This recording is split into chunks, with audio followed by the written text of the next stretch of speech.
Very well. So we begin our episode today with some really awesome content and, of course, some really exciting but strange news as well. So stay tuned for that. Of course, Arsenal versus Aston Villa is here. We are going to have a watch along, ladies and gentlemen. So let me give you an intro about that watch along. So, ladies and gentlemen, join us for the watch along versus Arsenal versus Aston Villa, and it's the clash of the titans, the clash of the mid-table giants, ladies and gentlemen. Arsenal with Mikel Arteta. Arteta in fans, please don't get mad. Please don't get mad on me.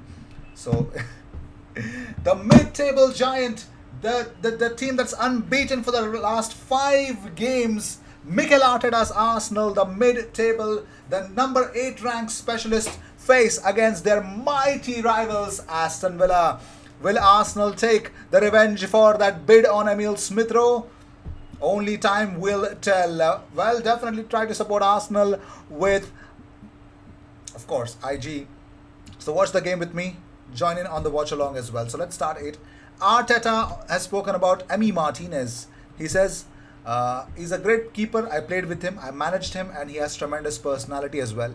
And he's showing that at Aston Villa and the national team. I can say that I'm happy for him.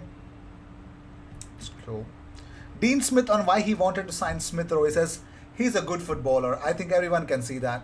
He decided to stay at Arsenal. Arsenal is a big football club in its own right. He's a good player, and we want good players at this football club. My God! All right, he's speaking as if this is the. You're talking about Aston Villa, man. It's not. It's not what Real Madrid. Okay, whatever. Well, Tierney says, I'm always motivated, whatever the game, even training, I'm motivated. But you need to realize when you're who you are representing. You're representing all these fans who pay good money to go and watch the games. They give up their time, they give up their weekends, weekdays as well. So you know that the very least you can do is try to make them proud. So if I give 100% each game, that's all I can do and guarantee.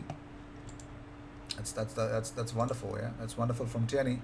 Rich, coming from Kieran Tierney, by the way.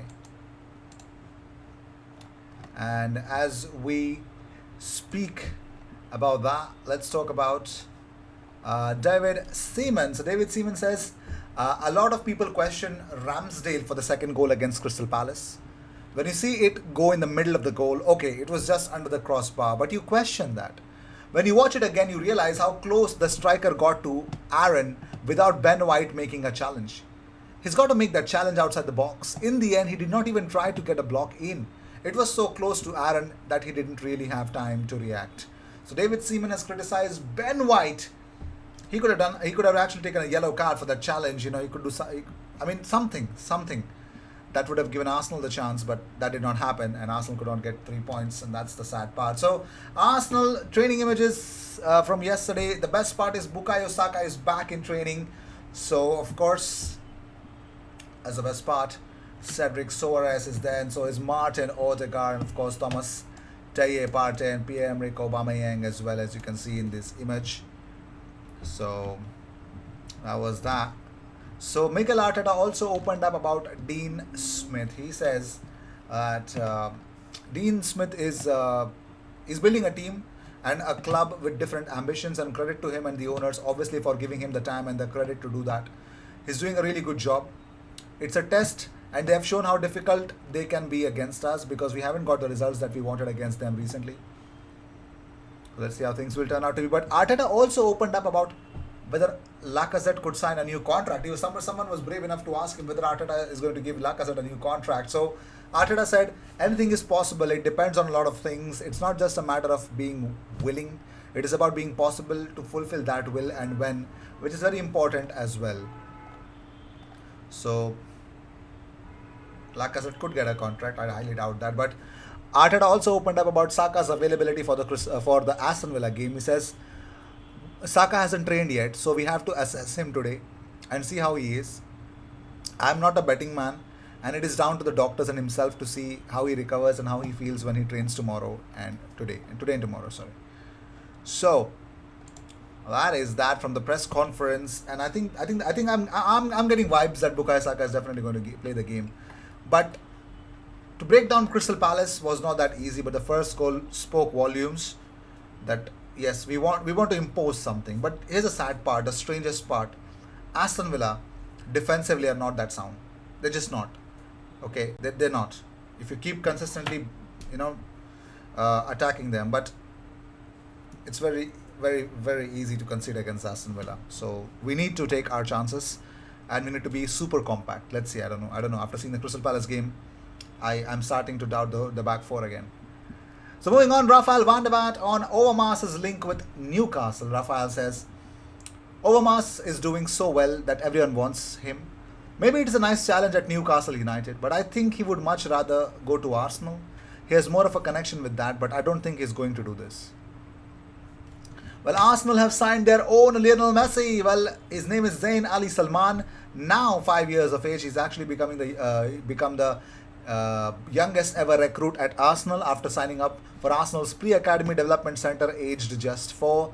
5-year-old Salman has only just finished nursery, plays with kids twice his age, and his viral videos on Instagram has drawn comparisons to Lionel Messi. Stephen Deans, who's an Arsenal scout, said he was doing things you should not be doing at that age. When I saw him, I called a friend who confirmed he was 4. I could not believe that he's still in nursery. Then I spoke to his parents and brought him to a few sessions. He is no fluke. So Arsenal have signed their own Lionel Messi. Lionel Messi at a very young age. Wow. Crazy stuff. Mark Lawrenson and Paul Merson wants to actually talk about the Arsenal versus Aston Villa game. So they've given their predictions. Merson says Arsenal have done alright in the Premier League so far. People said it was a bad result the other day against Crystal Palace, but I think this is the kind of game they lost a couple of years ago. In recent weeks, they've kept sticking at it and need to win this one badly, as otherwise it'll quickly become 3 games without a win in the Premier League. Aston Villa, on the other hand, had a nightmare result against Wolves. They were 2-0 up with 10 minutes left on the clock, but somehow squandered their advantage as they made a series of wrong substitutions. It will be a tough game, but I expect Arsenal to just edge this one. Mark Lawrenson also believes that Arsenal are going to win. So that is that. So Pierre-Emerick Aubameyang, ladies and gentlemen, is closing in on a Robin Van Persie record which he has for Arsenal. So is this,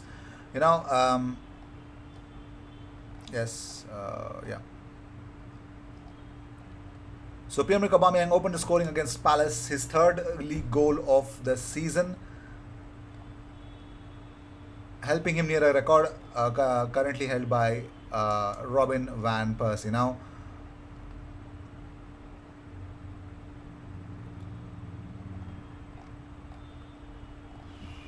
let's see if that's going to be happening or not. It should be. Let's see how things will turn out to be. And yeah.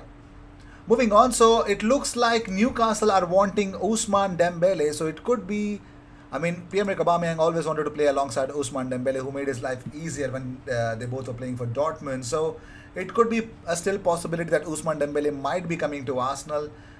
I don't want him though. I just, no. So let me know in the comments what do you guys think about Ousmane Dembele to Newcastle. Would you want him at Arsenal though? But one player that I would really love at Arsenal is Christopher Nkunku. This guy is really killing it at RB Leipzig at the moment. So Arsenal are interested in Christopher Nkunku. According to Calcio Mercato, Nkunku has made a fantastic start to the season at Bundesliga. 9 goals across all competitions, including 4 in the Champions League and a hat-trick against Manchester City at the Etihad Stadium. Nkunku is definitely having a blast at the moment. So yes, perfect player to get linked to. So Tottenham want to sign Paul Onuachu. Why do Tottenham want to sign players who are Arsenal fans? Onuachu is a die-hard Arsenal fan, but they want to bring him to, oh wow. This season he's got 11 goals already. He had 35 in 41 games last season. So Paul Onuachu, Arsenal fan, but Tottenham want him. Weird. William Saliba had a night to forget, and Get French Football News literally killed them, creamed Saliba, actually. Of course, the Europa League game against Marseille against Lazio, and Saliba struggled. While his who scored stats suggest that Saliba was solid, especially given Marseille kept a clean sheet against Lazio, GFFN said no. Well, they say that Saliba was bullied by Ciro Immobile, also claiming he wasted possession on numerous occasions. Lacked gumption in his performance. He was bullied and pulled too easily out of his position by Immobile. GFFN say Saliba was 3 out of 10. He was frustratingly wasted possessions He also frustratingly wasted possessions at times. Notably, he was too easily outmuscled by Immobile for a big second half chance blazing over. So GFFN are not happy with Saliba at all.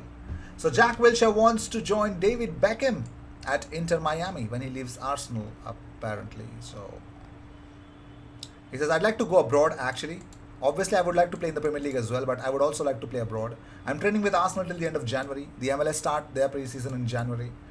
When asked by Darren Bent if he would like to play for Inter Miami, he says, oh, that would be nice. You must know Bex. You played with him. Give him a call. Any chance? 10%. So that could be a big moment in time. So he could play with Bex. So Paddy Kenny has defended Ben White after he recently admitted that he was not watching football in his spare time. So he says, I was the same as Ben White. I didn't really watch football outside my career, but I still did my homework. I'm sure at Arsenal they are required to do a lot of homework on teams, but as a footballer you might play as a game on the Saturday, then you have the Sunday off. Now there might be 3 or 4 games on the telly on Sunday, but that might also be the only day you get to spend time with your family. So at that sort of level it is unusual, but as long as he is doing everything that's asked of him, I don't really see a problem. True. Well, this is it. I'll see you in the next one. Thank you so much for tuning in. If you enjoyed it, consider to subscribe. Yeah, cheers.